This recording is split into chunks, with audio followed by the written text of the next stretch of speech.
Yeah. Yes, I generally have my hat turned around. I don't know why. It's just something I've always done. I started wearing hats when I was 11 or 12. Sometimes it's just a little tidbit of information. People like information. What's up, guys?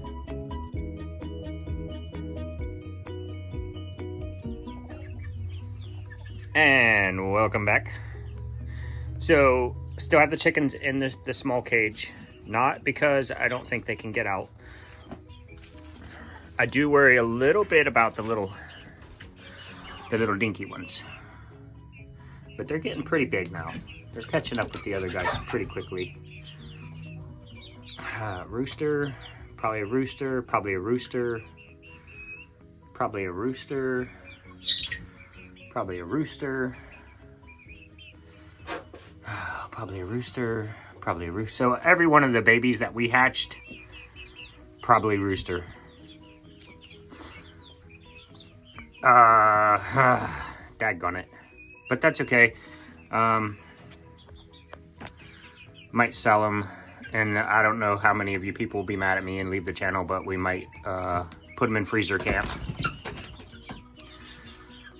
I just need one rooster.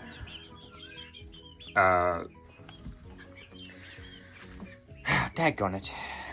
Well, I hate it, but it is what it is. So I was just going to go over a little daily maintenance until I saw that, and that's fine. After yesterday's video, yes, I think most people agree if you've ever raised chickens. They are literally the easiest thing to raise as long as you can keep the predators away. I knew people, some of my family growing up, they never even fed their chickens. That's why I put, because I had a lot of comments that chickens are 100% the easiest thing to raise ever. And I agree with that. And the sheep and the pigs, again, I'd put second and second. The cooney is a natural grazer, meaning they act like a sheep or a goat. And I know a lot of pigs are natural grazers, but a lot of pigs tear stuff up. The coonies won't, as long as they have food to eat, they won't root. As far as my experience goes. They'll dig a waller so that water can build up in there and they can roll around in the mud. But I never had them tear up any dirt. They simply cruise along. They'll eat the tops off the grass just like cows, goats, sheep. But I've never had them tear up the ground unless they ran out of food. And that cooney is the only pig I've ever raised, guys. So that's all I can speak to. So when I'm doing these videos, guys, my opinion of what's easiest to raise always obviously is based off of my experience. And I've only ever raised cooney pig. They're small. You can train them to electric fence very easily.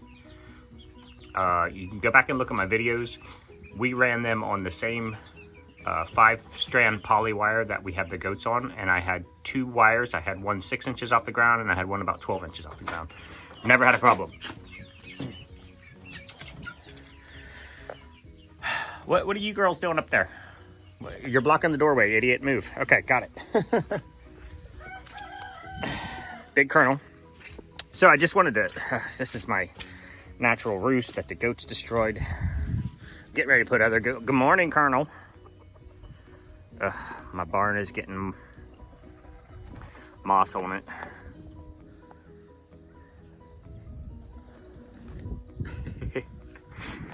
I had some comments that you don't need a rooster. That's true.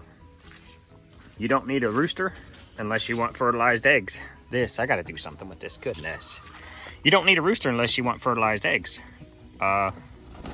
That's true. And you guys know that every year I like to give my girls a chance to go broody and sit on some eggs and hatch their own eggs. And that's why reason one, we have a rooster. But 2, Colonel has always been a beast. And I gotta be honest, every rooster we've ever had has always been not just a breeder, which he does a great job of that, but has always been a protector. I've seen roosters get between coons and just put up a fuss. I've seen them run off and let the fox chase them because they're bigger, they're faster. Kind of his role as protector he takes seriously. He's got some serious back talons on his back legs there that he can spike with. So not only is he in here as a breeding rooster, but he does act somewhat as a protector. It's just, I don't know what it is, it's built in his brain. He'll put himself between the girls and the trouble. He'll get something to chase him instead of chasing the girls. And if he has to, he'll fight to his death and die. So that's been my experience with roosters. So that's why we keep one on hand all the time. But other than that, I don't need 6. So I don't want to, guys, but there's no point in feeding 6 roosters. I hope that's not the case. Why I'm saying that is, if you start looking at your chickens when they're babies, the combs, you know, the comb is the little red, I don't trust you little babies, you peck anything that moves. The comb is the little red on top of the head there. And generally when they start developing that much comb, when they're this young, it's because they're a rooster. A lot of the girls, and this is all generalizations, but a lot of the girls will develop that comb later on. I've been wrong before, I hope I'm wrong again, but I would say a minimum 5 of the 6. Okay, maybe I'll take you 2 out, so 4 of the 6 of our babies are probably roosters. Daggone it. But we will wait and see, and if we do decide to put them in freezer camp, we'll have to grow them out a little bit first anyway. So I just wanted to bring you guys in on how I maintain the chicken coop in the morning. I got a new bag of pine shavings. I like pine shavings in the chicken coop. I've tried hay in here. It's not as good in here. I have a large amount of chickens in a small space. This is 21 and we have another 18, so we'll be close to 40, and this is I think 12 by 8 space. So what is that, like 96 square feet, something like that? I suck at math. So I like the pine shavings because it's quick at absorbing moisture. So what I'm gonna do when I come in here in the morning is I'm just going to take a handful of this. It's gonna freak them out, guys. I mean, they don't know what's happening still. I'm gonna sprinkle that on top of their box just to try to keep some of the poop off of that. And when I'm done with it in here, I will scrape that off, clean it down. And I'm just gonna sprinkle, just like that, a very fine layer. They're gonna freak out. Hopefully, if you go around in a circle, they'll just move around out away from it as you sprinkle. If you just go throwing big handfuls in there at them, they're gonna freak out. But don't, okay, well, chickens make liars out of you too, so. Babies, come on. Just go around the horn. You little goofballs. And that's it. Just sprinkle that on there for them. And then what I like to do, you guys know, I like to let the animals do the work for me after I knock everything over and freak them out even more. And when Mia was here, I was teaching her this. Just take a handful of grain, sprinkle that in there.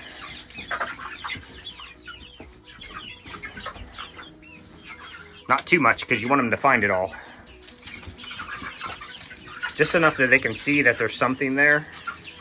They have an incredible sense of smell too, guys. So I'll just sprinkle some grain in there. They start finding these little pieces of corn. know if it's showing very well. Little pieces of corn in the grain there.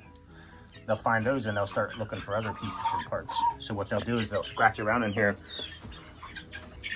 They'll turn the bottom up into the top. They'll turn the top into the bottom. That'll put some dry stuff on the bottom, in the middle, at the top, and that'll help absorb. Keeps everything clean and dry. You're gonna have poop. This thing would look like this every day if I cleaned it every day. Because I clean this thing every day. And every day it looks like this. They dig around, they scrape stuff up into the water. They sit on top of it, and you can see them already digging and scratching and going to work there. Once they start looking, and then what they'll want to do is they'll want to find more. So if there's stuff on top, there must be some down beneath. And then what I found, since I don't do shavings down in here every day, I kind of just keep an eye on it, look to see what's happening, and you just get your hand down in there and you pick that up. You will be able to feel if there's moisture in it, how much, too much, and you can decide from there whether or not to add more to it. So while you're checking out your mulch, I want to talk about cold weather climate people. It gets very cold here in the winter, it snows. We use what is known as deep litter method. Every time I talk about chickens, I talk about deep litter. I try to anyway. Because this is your friend.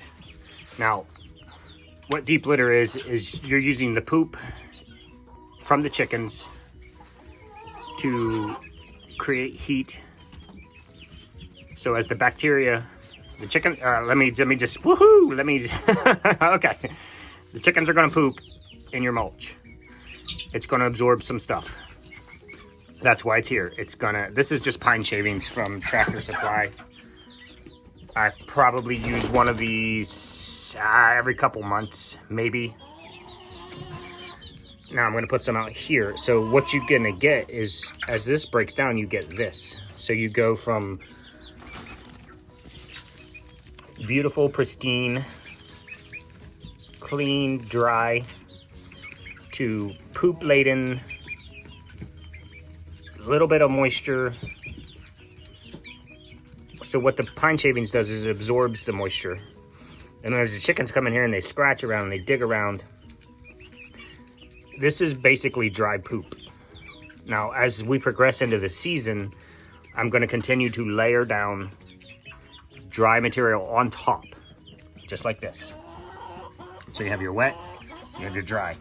They're going to turn this into this. They're going to scratch around, they're going to turn that in. Now you got dry meat, dry from bottom to top, and you have wet from bottom to top. What you don't want is wet on top. So keep your layers down. As this breaks down and winter starts rolling in, you think 10, 15 degrees difference maybe isn't much. But when it's above freezing in this coop at night instead of below freezing, I don't worry about the chickens. They're just dinosaurs, and they are... Ma'am, why are you being the loud one today, ma'am? Yeah, roll on. As this breaks down, it's going to kick off heat. Now, it's not kicking off any heat right now because it's too dry. But as you progress into your season, this is going to get thicker. Some of the moisture is going to stay in there. It's not going to be able to evaporate. It's going to get trapped under the layers. And that's going to lay in there, and it's basically compost. So you're making compost in your chicken coop all winter long. Anybody knows anything about compost, it kicks off heat as it breaks down. So when winter rolls in, and it's 20 degrees outside at night, and I close this door, all that heat starts to build up in the barn. It's retained. You need to make sure you have good ventilation. You can't see it, but I have holes drilled in the soffits up here, and we have the vent up there, and I have holes drilled in the soffits up there. You do not want moisture without the moisture being able to escape. So I have good vent holes up there. And I have the vent up there. You want that moisture to be able to get out, because if it stays in here, it's going to condensate on the walls. And it's going to freeze on the walls. It's going to block your fence. Excuse me, guys.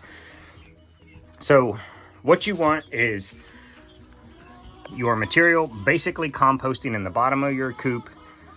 Heat rises, heats the coop. Small spaces are better. This keeps this barn above freezing. I've very rare instances where I've had the inside of this coop fall below freezing at night.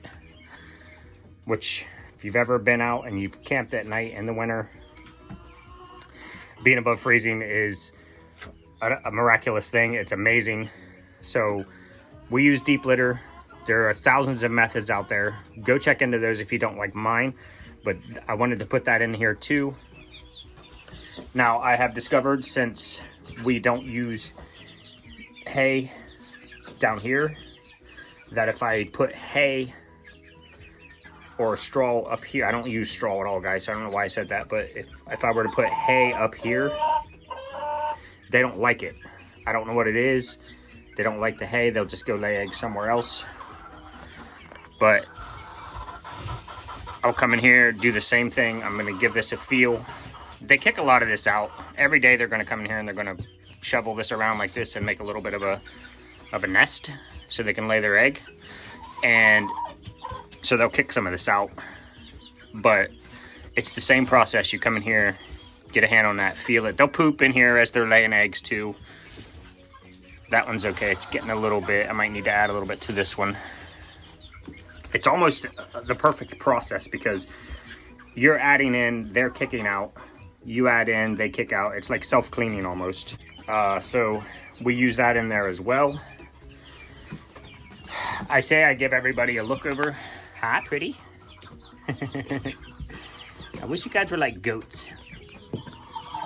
Come sit on my, well, they would if I was up here more often, but yeah, that's what, you know, easy to take care of. It's just a little tiny bit of daily maintenance. The same with any animal. Let them do some of the work for you. Throw some food down in here. I'll throw some food in here as well. The girls will come in here and they'll churn this all up, turn it over for me. I have a bucket under here because I have a nipple on this bucket that's leaking. It's making a mess. Hey, get out of my food bucket. Always put your lids back on. Make sure there's not a chicken in there when you do it. But that's pretty much it, guys. I mean, when I talk about the easiest thing to raise, it's chickens. I don't know that I would even have to do this much daily maintenance. You could probably get away with doing this a couple times a week. Yes, big fluffy pants. What's the word, Bernadette?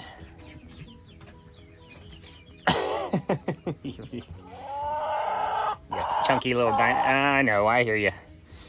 Chunky little dinosaur. If you guys go back earlier in the year, I was talking about mowing this. I know, guys. Still got to get that torn down. But I was talking about mowing this down. I was moving the brooder around out here to cover a spot. And as soon as I get those girls out of there, I'll do the same over here. This spot always stays like this. This is the first thing they come out in the morning. They hit this. They're digging around. Now, we've had some nasty, massive rains the last couple days, and this is just soaked. So it looks like a mud pit, but they still come out here and dig around in this. And they basically kill everything that exists in this realm right outside their door. You can see like it's this perfect spot right outside the door. They like to dig for bugs. I like to let this grow up. It offers them a little bit of cover if they need to run and hide. It also, if you guys don't know, when I say don't feed your chickens if you don't want to, they eat grass. They eat all kinds of weeds. They eat all kinds of bugs. So if you just turn them loose in the wild, and like I was saying a few minutes ago, some of my family never fed their chickens. They let them out in the morning. They put them in the evening. They ate grass and bugs all day. You don't have to put a penny into them. It's funny, if you watch, Colonel will walk around with his little harem. When he leaves the barn, there's usually 2, 3, 4 girls that go with him. Sometimes he'll have even more than that. So what they've decided is the baby food tastes better than their food. It's the same food, but it's in a different container. You guys are so much like goats. It's not even funny. Now, I have never had a problem with a single rooster that we've ever raised being mean. They're not exactly on the scale of like, come pet me, bro. But none of the girls are. We used to, when we first started, chickens is the first thing we ever bought on this farm. And we would sit out here with them and they'd come sit on our legs and we'd give them snacks and stuff like that. We're far removed from that at this point, but they're still friendly enough because I'm here every day. I've never had a rooster attack me. If he did, it would be 3 strikes and you're out, freezer camp. But here's a little story for you guys before I end. Colonel Sanders, the very first rooster we ever had was a Rhode Island Red. I wish I could catch this guy for you, because if you lift up, I can't remember which wing it is, but under one of his wings, he has a black and white Brahma feather. One feather on his entire body is a Brahma feather, and that's how I know he's a mix. Excuse me, ma'am. Come on. Okay, I'll let you guys back up in there. Go ahead. But we have always, he is actually Colonel Sanders the third. So we've had 3 roosters that were Colonel Sanders in the last 6 years. And we had, oh my goodness. We had another rooster that lasted for quite some time, and I don't even know what he was. And then we had a rooster from last year, but he took the hit for one of the lays this year and got wiped out by a predator. So we've always, this is funny, because you'll see Colonel Sanders in 2 years of videos, but it's 2 different chickens. And then before the videos, we had another Colonel Sanders. So, so that's it, guys. Easy chicken maintenance, and we will see you guys tomorrow. Bye.